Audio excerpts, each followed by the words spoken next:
camera on the S21 Ultra compete with a dedicated camera like the Canon DSLR that I'm currently using? Let's find out.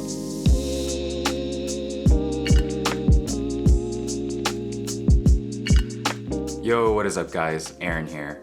And real quick before we get started, I just want to wish everyone a happy new year. I'm sure 2021 was a roller coaster for a lot of you, including myself. I started this channel in the middle of 2021 and I didn't know how I would be able to balance work and creating content. But it's because of you guys, all the criticism and all the support that pushed me and made all this possible. So again, I just want to thank everyone guys for all the feedback and all the love. And I hope 2022 will be an awesome year for all of us. So anyways, let's get started. So we all know that smartphone cameras are getting better each and every year. So much better that it makes purchasing a dedicated camera seem like a bad investment to some of you. These are more compact, they're easier to use, and you have it everywhere you go. I mean, why would anyone want to use a big bulky camera and take a picture of their favorite dish when they can just use their phones? But just how much better is a dedicated camera compared to a pretty high-end phone like the Galaxy S21 Ultra that I have here? So today, I'll be comparing my Canon DSLR, which is not high-end by any means, versus a pretty top-tier phone like the S21 Ultra. Let's check it out. First, I want to say that all shots were taken in standard mode on both the phone and the camera, just so I can closely mimic the picture quality. I also used a standard kit lens that the camera came with, just to keep everything bare bones. As you can see in the first picture, the S21 Ultra produces much more vibrant colors, especially when you look at the sky. At a glance, the quality of each photo is pretty similar, but as soon as you zoom in, that's when the S21 Ultra starts to fall apart due to the small sensor. Now for this photo, I'd say the S21 Ultra did a better job than the last comparison. Still more vibrant than the Canon and a bit sharper as well. However, as soon as we zoom in again, the sharpness is a bit more emphasized while the Canon produces a little bit more of a flatter look.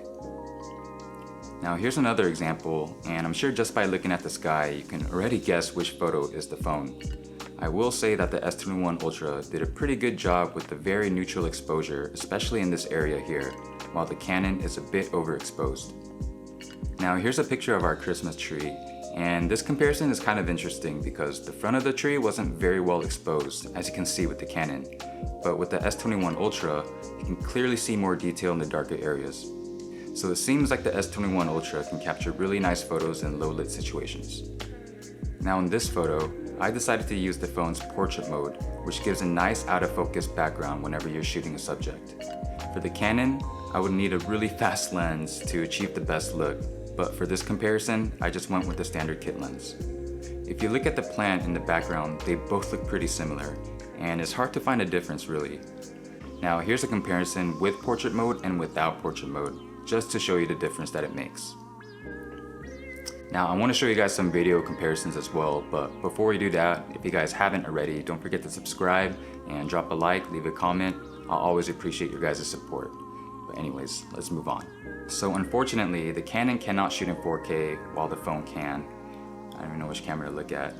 So I had to even the playing field a little bit by changing the phone to 1080p just to match the Canon, and this is what the footage looks like. And I can't give you my thoughts really because I'm recording this live right now, but let me know what you guys think in the comments below.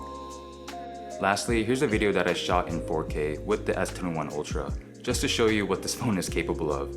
And since this video is rendered in 1080p, you won't be seeing the full effect, but I can assure you the 4K still makes a huge difference. I mean, look at all the detail. I was actually surprised how smooth this shot was, especially from such a small device. There was no lags and no jitters. So, can the S21 Ultra compete with a dedicated camera like my Canon SL2? And the answer is yes. But not only is it just competitive, but you're getting so many more features with the phone that you can't get with a standalone camera. I still think that the Canon takes more natural and better photos than the S21 Ultra. However, it's still very limited. I mean, with the phone you can do 100 times zoom, you can shoot in 4K, you can shoot in 8K, which is kind of unnecessary, but you still can.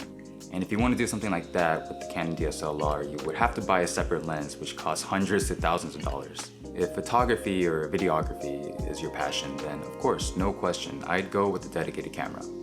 However, at this price range, The amount of features you get with the S21 Ultra, with a still very capable camera, I just don't think it can be beat. In the end, it all just comes down to your specific needs and what's more important for you, and of course, your budget. I think they're both great devices and I'd be happy with both of them. Alright guys, that was my comparison of the S21 Ultra and the Canon DSLR. And if you guys enjoyed this content, don't forget to subscribe, drop a like, leave a comment. I'll always appreciate your guys' support. Anyways, thank you for watching and I'll see you guys on the next one. Peace!